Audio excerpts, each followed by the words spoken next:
ఎల్సలా books వారి Lent season ప్రత్యేక ప్రసంగానికి స్వాగతం. ఈరోజు మనం చీకటి వెలుగుల మధ్య జరిగిన ఒక అద్భుతమైన సంభాషణ గురించి తెలుసుకుందాం.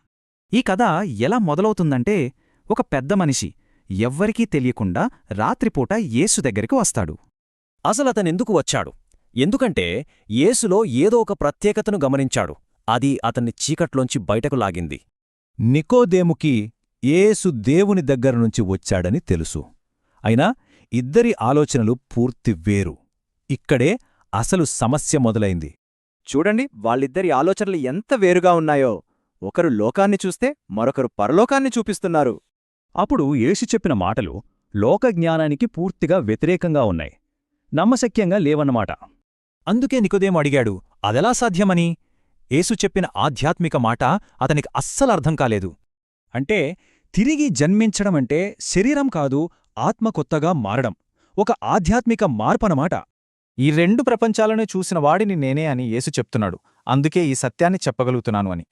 కాని నికోదేము ఆ మాటల్ని స్వీకరించలేకపోయాడు. అతని లోక సంబంధమైన ఆలోచనలు అంత బలంగా ఉన్నాయిమరి. దాంతో జవాబు దొరకలేదన్న నిరాశతో నికోదేము మళ్ళీ ఆ చీకటిలోకే వెళ్ళిపోయాడు. అయితే కథ ఇక్కడితో అయిపోలేదు. ఆ రాత్రి సంభాషణ ఒక విత్తనంలాంటిది. అది తప్పక మొలకెత్తుతుంది. త్వరలోనే అతను ఊహించని ఒక గొప్ప ఆశ్చర్యం చూడబోతున్నాడు. ఆ వెలుగు అతన్ని చేరుకుంటుంది.